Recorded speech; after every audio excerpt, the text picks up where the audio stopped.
Welcome to the Juilliard School. I'm here introducing you to Juilliard, fabulous Juilliard student who play on my latest album, Set for Love.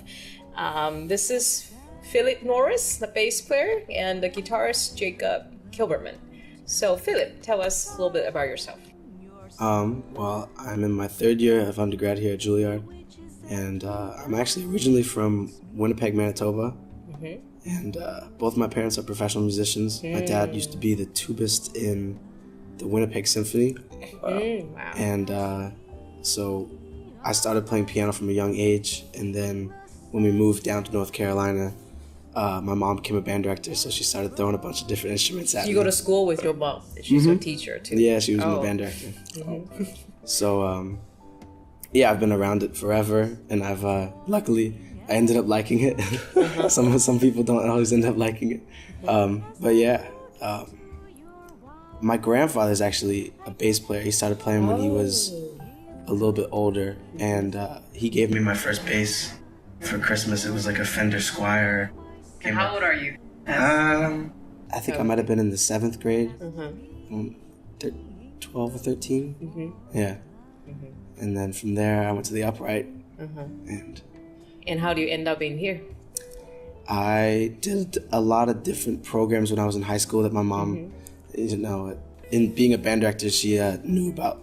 There was a all national jazz band, and so I met Todd Stoll at Jazz Lincoln Center, and he told me about this camp that Wynton was running, and so I went and got to meet Wynton Marsalis, and he'd always been like my hero. I'd always wanted to play with him, and then he kind of gave me the courage to audition for Juilliard, and then now I'm here in my third year. So you play in your mom's band. Is it a jazz band, or how do you expose to jazz? Well, no, I didn't play in her band. She was just she was a band director at school, so she conducted like a middle school band. Yeah. And how's your exposure to jazz as a young children? How do you discover jazz? My mom used to play it when I was a kid, mostly Diana Krall. And some Harry Connick Jr. And my grandfather was into like Fletcher Henderson Orchestra, and so I'd always been around it. And then I fell in love with like Ray Brown, Oscar Peterson Trio, and all of that. So you kind of just listen yourself and play. Watched a lot of. I used to watch a lot of YouTube videos of Christian McBride playing with actually Ulysses. Oh wow! So it's like a dream come true when I'm playing with them, meeting Full with these guys. Yeah. Yes. Okay, great. Jacob, how about tell us a little bit about you? Yeah, my name is Jake Kelberman. I'm a guitarist from Philadelphia. Unlike Phil, I did not come from a musical family. I got into jazz pretty late. I was about maybe 16 or 17 when I kind of started playing the music. But same thing, I fell in love with it. I started going to jam sessions in the city and seeing musicians like Rob Henderson or kind of local players, and yeah, really caught the bug. I started taking lessons when I was 18 and went to college and studied music. And yeah, kind of one thing led to another. I ended up doing it full time in Philly for a few years after graduating, and I came here to try to continue learning. And how do you guys get involved in my project? So we at different times have both been students of Ulysses Owens in his ensembles here. So he's your ensemble instructor. Yeah. And you have worked with him before, right? Yeah, I had.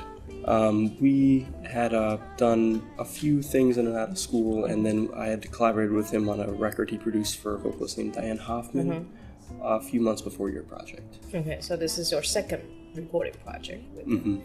Tell us a little bit about your experience playing this album. It was great, yeah. The songwriting was incredible. Thank you. The musicianship and arranging was great. Ulysses did a great job bringing a great band. It was a pleasure to play with you and everyone that he brought in. It was really a joy to be a part of. Thank you. How about Philip? I know it's your first time, right? Tell us about your first time experience. First time being in the studio. It must be exciting to put on the headphones. Yeah, it is exciting. You know, especially like growing up watching all those videos of Ulysses in the videos with headphones on, you know, and then being in a booth next to him, like looking through, you know, watching for cues. It was really amazing. And it was a really beautiful studio too. You know, it's atomic sound, right? Yeah. Your own booth. Yeah. But it was,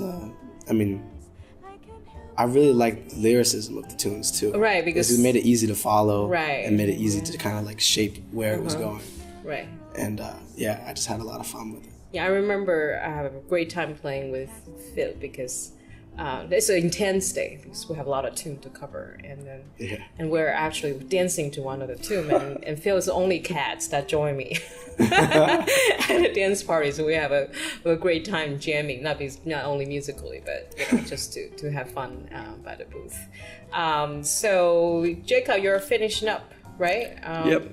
So tell me what kind of thing you do in the last semester and thing you look forward after you graduate. Yeah, it's been great. I've gotten the opportunity to play with a lot of great students and faculty here, and learning a lot about music and writing and playing and arranging.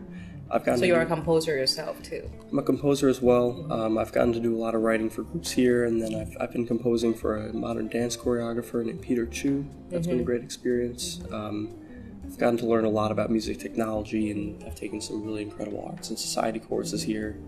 And I'm starting to, get some legs to apply it out of school, and I'm ready to move dive on. in, yeah. And Phil, I actually follow you on Facebook, so I saw you're playing around a lot already, right? Yeah, I'm playing a good amount. I get to do a lot of, mainly it's all late nights. Yeah. So I'm a night owl now. Right? With Yeah. a bunch of 9 a.m. classes. I try to. I I was thinking about try to crash on some of your gigs, but I an old lady. I was like, oh my god, like gigs start 11 or 10 or 12. One of those days I'll make. This is when jazz comes alive, right? Right. Or something. Yeah. So you're playing at Smoke, and you have to make a lot of connection here, being part of the jazz program. Yeah, a lot of my friends are. Isaiah Thompson has a Thursday night at Smoke, and Gifton has a Sunday night. So I get to play with them, and I've been doing some dates at Mesro and Smalls, and just playing around, meeting a bunch of people. It's a lot of fun. Yeah. Great. Wow.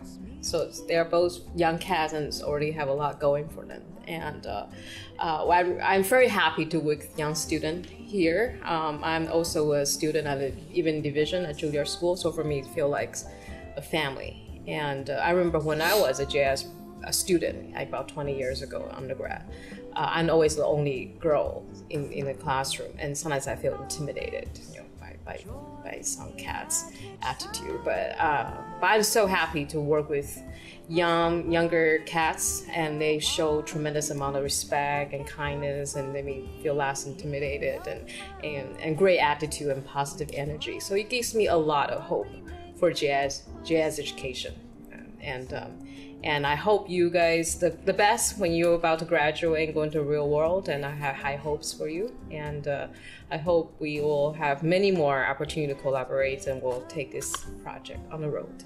Yeah, thank you. It was a pleasure being a part of it. Yeah. Thank you.